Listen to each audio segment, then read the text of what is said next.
प्रश्न क्रमांक 11। बिंदुओं 5, -6 और -1, 4 को जोड़ने वाले रेखाखंड को y अक्ष किस अनुपात में विभाजित करता है? प्रतिच्छेद बिंदु के निर्देशांक भी ज्ञात कीजिए। तो मान लीजिए ये a है और ये b है। a के निर्देशांक 5, -6, b के -1, 4 हैं। अब a और b को मान लीजिए कोई बिंदु p है, इसको लेमडा अनुपात 1 में काट रहा है। तो बिंदु 5, -6 और -1, 4 को जोड़ने वाला रेखाखंड y अक्ष को लेमडा अनुपात 1 में काट रहा है। तो चूंकि y अक्ष a और b को काट रहा है, तो जहाँ y अक्ष काटता है हम जानते हैं वहाँ x से निर्देशांक का मान होता है 0। इसलिए p के जो निर्देशांक है x और y, तो x का मान होगा 0। क्योंकि a और b को मिलाने वाले रेखाखंड को y अक्ष काटा है, इसलिए x का मान 0 और ये होगा y। माना कि ए बी को जोड़ने वाले रेखाखंड को y अक्ष y अक्ष लेमडा अनुपात 1 में विभक्त करता है। तब ए बी एवं y अक्ष का प्रतिच्छेद बिंदु क्या होगा? अगर हम p मान लें तो इसके निर्देशांक होंगे 0, y, क्योंकि x का मान है 0। अब हम जानते हैं एक सूत्र होता है, अगर a और b दो बिंदु हों, इसके निर्देशांक x1 y1 हो, b के निर्देशांक x2 y2 हो, और a और b को कोई बिंदु p जिसके निर्देशांक x y हैं, इसको m1 अनुपात m2 में काटे तो x का मान होता है m1 x2 plus m2 x1 अपान m1 प्लस m2, और y का मान होता है m1 y2 plus m1 y1 अपान m1 प्लस m2। तो यही स्थिति यहाँ है। a की जगह a इसके निर्देशांक 5, -6 हैं, b की जगह b इसके निर्देशांक -1, 4 हैं, p की जगह p है, x का मान 0 है, y की जगह y है, और m1 m2 की जगह लेमडा अनुपात 1 है। तो इस सूत्र में मान रखने पर हम जानते हैं x निर्देशांक का मान है 0, तो x की जगह रखेंगे 0, m1 की जगगह लेमडा, x2 की जगह x2 का मान -1, क्योंकि ये x1 है और ये y1 है, और ये x2 और ये y2 है। इसको हम मान लें m1, इसको हम मान लें m2।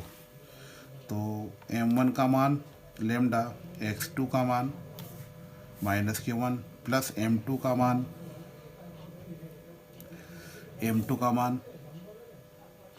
1 और x1 का मान 5, m1 plus m2 lambda plus 1।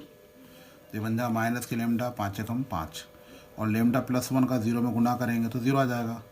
अब लेमडा इधर जाएगा तो लेमडा का मान आ जाएगा 5। इसलिए लेमडा अनुपात 1 जो था, तो लेमडा का मान 5 था, तो 5 अनुपात 1 निकल गया। क्योंकि क्या पूछा, y अक्ष किस अनुपात में विभाजित करता है? तो 5 अनुपात 1 में विभाजित करता है। अब इसी प्रकार से देखिए, अगर हम y का मान निकालें तो y का मान है m1 y2 plus m1 y1 अपान m1 प्लस m2। तो m1 का मान लेमडा, y2 का मान -4 प्लस m1 का मान 1, y1 का मान -6, m1 का मान लेमडा, m2 का मान 1। ये बन जाएगा -4 लेमडा -6 प्लस लेमडा प्लस 1। अब यहाँ इस लेमडा की जगह मान रख देंगे 5, -6 लेमडा की जगह रखेंगे 5। तो 5 चौक 20, माइनस के 6, 5 और 1 6, 20 और 6 26, 26 को काटेंगे तो क्या होगा, ऊपर 13, 2 तिया 6, तो -13/0। अतः हम लिख सकते हैं अभिष्ट प्रतिच्छेद बिंदु के निर्देशांक निम्न हैं। क्योंकि प्रतिच्छेद बिंदु के निर्देशांक भी पूछे हैं, तो p x, y, तो p x का मान ऑलरेडी 0 है और y का मान निकल गया -13/3। तो यही हमारा आंसर है।